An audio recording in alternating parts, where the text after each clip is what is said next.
Cette Europe unie est menacée. Elle est menacée de l'extérieur par une guerre impérialiste et autoritaire à l'Est, mais aussi par des citoyens effrayés, inquiets, voire radicalisés à l'intérieur de ses frontières.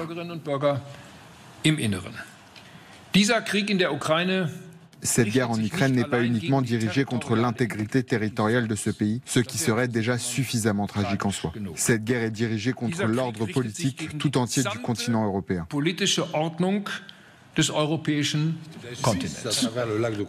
Prenons la carte, parce que la géographie parle toujours. Regardez la carte, qu'on comprenne bien pour vous les Allemands à quel point tout à coup la guerre est un peu plus proche que pour la France ici. Quand on est à Berlin, la Pologne est toute proche. Est-ce que physiquement une partie de l'Allemagne se dit tiens, le front n'est pas si loin?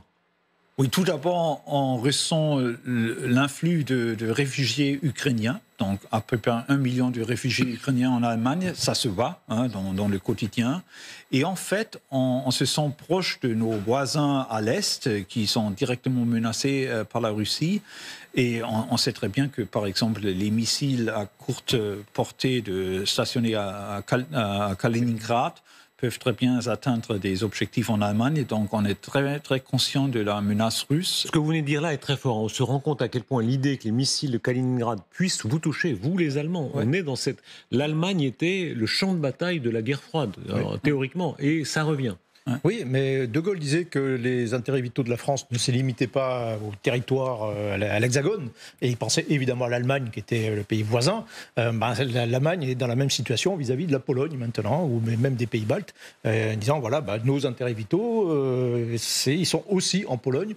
Si la Pologne est attaquée, ou même si les pays baltes sont attaqués, ça nous touche aussi directement, même si on n'est pas complètement voisin de la Russie. Donc oui, bien sûr, ils sont concernés. Et nous, maintenant, on s'écarte un petit peu quand même de cette zone de tension, on s'écarte du rideau de fer. Donc c'est quelque chose qu'il faut faire comprendre en réalité aux Français, les Britanniques, tout ça. On est maintenant un peu une île, un peu à l'écart de la zone de tension. On parlera dans quelques instants des missiles que la France dispose, puisque vous avez dit, et le général Yakovlev a dit sur notre antenne, c'est très frappant que la France est moins bien armée en termes de missiles que ce qu'on pense, mais les Allemands, eux, c'est une conscience très immédiate. Oui, c'est très immédiat. Vous savez, les Allemands, la menace de Kaliningrad, ils connaissent bien, puisque c'était avant la Deuxième Guerre mondiale. Ils l'ont perdu, puisqu'ils ont été responsables de cette guerre, et qu'ils ont donc été punis. Mais c'était Königsberg. C'était la cité du grand philosophe allemand Emmanuel Kant, si vous voulez. Et il n'a changé son chemin que pour la Révolution française, que pour la nouvelle de la chute de la Bastille, je crois. Voilà, tout à fait, tout à fait. Il faisait toujours une promenade, etc. Je crois qu'il n'a pas quitté Königsberg. Et c'était la Prusse orientale, si vous voulez. Et donc, c'est quand même... Les Allemands comprennent ça. Et dans cette paranoïa russe, il faut reconnaître que les Allemands ne sont absolument pas responsables. Ils ont fait beaucoup de commerce avec les Russes. Ils ont accepté, ils ont acheté peut-être trop. Ils ont acheté le gaz russe en grande quantité. Ils ont accepté de faire ce Nord Stream 2, c'est-à-dire un gazoduc qui ne passait plus par l'Ukraine, qui passait directement par la Baltique. Alors justement, est-ce que c'est une autre Allemagne, monsieur le député? On se rappelle que Mme Merkel venait de l'Est, qu'elle avait un lien fort, elle parlait russe, elle a cultivé des liens avec Vladimir Poutine. Est-ce que c'est une autre Allemagne qui arrive avec vous, avec cette nouvelle coalition, avec ce chancelier? Je dirais que le tournant a été pris sous le chancelier Scholz, qui a introduit l'idée d'un changement d'époque, Zeitenwende, après l'invasion russe en Ukraine en février 2022. C'est ça le contournant. Merz est une personnalité tout à fait différente de Merkel, parce que c'est un pur produit de l'ancienne RFA. Il a grandi en Allemagne de l'Ouest. C'est un vrai Allemand de l'Ouest. De l'Ouest. Il est très attaché à la relation franco-allemande. Il a fait ses premiers pas politiques au Parlement européen. Donc on peut attendre de lui une politique résolument pro-européenne, mais assez traditionnelle aussi. Écoutez Vladimir Poutine qui vante ses vétérans. On s'approche du 9 mai, le ton est toujours plus martial. On est pour l'instant aux mots et plus tard on va voir qu'il y a un dispositif guerrier qui va avec. Je voudrais dire que l'ensemble du corps parlementaire, à tous les niveaux, relève dignement les défis de l'époque. Les parlementaires en ont déjà parlé à maintes reprises. Ils font beaucoup pour la victoire, en aidant les soldats de première ligne et les vétérans des opérations de combat. Beaucoup ont eux-mêmes rejoint les rangs des défenseurs volontaires de la patrie. Il s'agit sans aucun doute d'une action forte et courageuse, qui suscite un respect particulier et sincère. Est-ce qu'on voit naître aux portes de l'Europe une vraie puissance guerrière? Là, le ton a-t-il changé réellement? Alors, ce qui est en train de se passer, c'est que le ton de la propagande, oui, est en train de monter. Je ne dirais pas qu'il est en train de changer, il est en train de monter. On a vu, il y a une dizaine de jours, sur le site internet du renseignement étranger américain, russe, le SVR, donc le service que dirige Sergueï Narychkine, que nous avons vu tout à l'heure, un article qui parle du fait que la Russie et les États-Unis doivent ensemble se battre contre le fascisme européen. Il y a une vraie montée, une répétition de ce concept des Européens qui sont les fascistes. C'est l'Europe tout entière qui s'est attaquée à l'URSS en 1941. Donc vraiment, on voit une réécriture de l'histoire encore plus hystérique qu'avant. Mais et là, je pense au contrôle de Sergueï, que ni Narychkine, ni Poutine, ni qui que ce soit ne croient en ce qu'ils disent. Et est-ce qu'une part de cette paranoïa a été nourrie? Tout à l'heure sur cette antenne, Yakovlev, qui n'est pas suspect d'être pro-russe, disait au Kosovo, quand il y a eu intervention au Kosovo, quand on a renversé Kadhafi, quand on a renversé Saddam Hussein au prix de certains mensonges, on a nourri l'idée que l'Occident voulait effectivement changer les régimes politiques, peut-être avec raison. C'est vrai qu'au Kosovo, nous avons aidé... Vous pensez ça, même vous, Sergueï? Nous avons aidé des séparatistes albanophones, comme les Russes ont été des séparatistes russophones. Pourquoi les Russes le vivent aussi prochement? Parce qu'il y a Serbie. Serbie, c'est le même drapeau. C'est une langue slave dont les Russes comprennent la moitié. Et il y a les liens qui sont très forts avec cette partie. Oui, effectivement, c'était une blessure que la Russie a vécue à travers cette guerre au Balkan. Et effectivement, c'était une injustice, il faut bien le dire. En fait, on n'aurait pas dû le faire de cette façon-là. On dit en particulier que l'intervention contre Kadhafi a beaucoup joué, c'est-à-dire les Occidentaux disaient on va respecter là, et puis on a renversé Kadhafi, à tort ou à raison, ça chacun est juge. Mais enfin, les Russes en ont beaucoup tiré argument. On a eu les Russes, et je crois qu'ils s'étaient abstenus, mais ils ont laissé faire. À la demande de Nicolas Sarkozy. C'était Medvedev qui était président à l'époque. Oui, mais Medvedev était fait d'accord avec la coalition occidentale. Oui. En fait, c'est Poutine qui a très très mal vécu, parce que Poutine a vécu très très mal la mort de Kadhafi. En fait, on raconte en fait dans les milieux qui sont proches de Poutine qu'il s'est identifié à Kadhafi et qu'il a regardé. Surtout, il y a deux phases. Il y a une première. Expliquez-nous bien ça, expliquez-nous vraiment bien ça. C'est-à-dire que pour Poutine et son clan, il y a l'idée que les Occidentaux aimeraient bien, en gros, lui faire subir ce qui est arrivé à Kadhafi, en gros. Alors, plus précisément, les États-Unis. Les États-Unis. Voilà, maintenant, la cible, c'est l'Europe.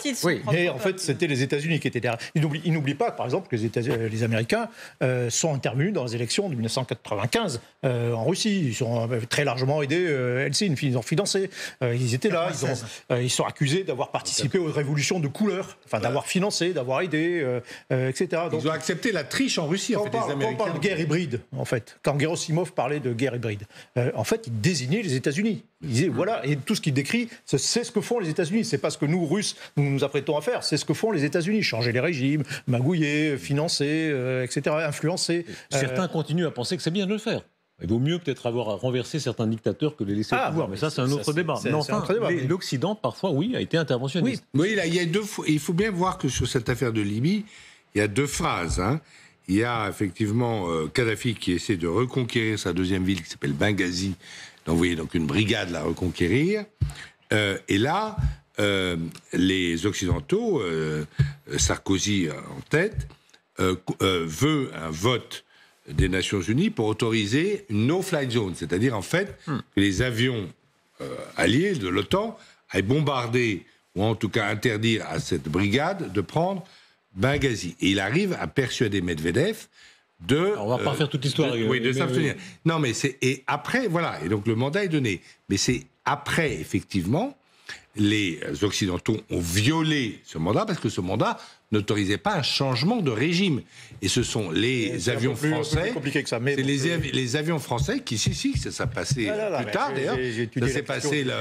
Ça s'est passé, allez, on va pas faire toute l'histoire. Oui, en mars, on a eu la no-fly zone, et en septembre, on a la destruction de Kadhafi par l'aviation française. française. Fois qu'il y a un accord du Conseil de sécurité des Nations Unies, que la Russie se met d'accord avec les pays occidentaux sur quelque chose. Voilà. C'est la fin. Et donc c'est la fin officielle de ce qu'on a pu appeler le nouvel ordre mondial depuis la fin de la guerre froide. Et là, on rentre véritablement dans une autre... Et quelles que soient les responsabilités, on est vraiment passé dans une autre époque et on le voit aujourd'hui avec ce déploiement militaire très important de la Russie. C'est le Wall Street Journal qui le révèle dans sa plénitude. On est à une centaine de kilomètres à l'est de sa frontière avec la Finlande, dans la ville russe de Petrozavodsk. Et vous vous y êtes rendu, Samantha Bendern. Les ingénieurs militaires agrandissent des bases militaires où le Kremlin prévoit de créer un nouveau quartier général pour superviser des dizaines de milliers de soldats dans les prochaines années. Ces soldats russes sont censés constituer l'épine dorsale d'une armée russe, se préparant à affronter l'organisation de traité de l'Atlantique Nord, selon des responsables militaires et des services de renseignement occidentaux. Selon le Wall Street Journal, les Russes agrandissent actuellement un certain nombre de bases militaires loin du territoire ukrainien, mais près des frontières de l'OTAN. Effectivement, là, on n'est plus aux portes de l'Ukraine, on est aux portes de l'OTAN. On se rappelle, monsieur le député, que de hauts responsables militaires allemands avaient dit « dans les prochaines années, la Russie peut attaquer l'OTAN ». Est-ce que vous le pensez ? Oui, d'ailleurs, c'est un élément majeur qui a amené la coalition à inscrire dans le document de contrat de gouvernement qu'il fallait massivement augmenter les dépenses militaires de l'Allemagne. Donc, 100 milliards, c'est ça ? On a tout d'abord réformé la Constitution pour faciliter l'endettement en faveur de nos forces armées. Et en même temps, on a plus ou moins introduit un nouvel objectif chiffré pour les dépenses militaires selon les critères de la planification militaire de l'OTAN. Donc, ça va donner 3,5%. Et on a même un débat sur la réintroduction de la conscription en Allemagne, parce que avec l'équipement moderne qui va aller chez les forces armées, il y a un manque d'effectifs. Et il faut remplir le vide. Il y a des milliers de postes à remplir. Un mot encore, un dernier mot historique. Sur ce plateau, souvent, on rappelle à quel point, pendant des décennies, les Allemands ne voulaient pas se battre. Il y avait évidemment le traumatisme de la Seconde Guerre mondiale, et vous en avez été témoin. Vous étiez notamment en Yougoslavie. Est-ce qu'aujourd'hui, ce temps est fini ? Est-ce que l'Allemagne est prête à faire la guerre s'il le faut ? Je pense que oui, parce qu'il y a une augmentation d'application de bénévoles pour les forces armées. C'est une augmentation de 20% de jeunes qui veulent devenir soldats. C'est assez intéressant.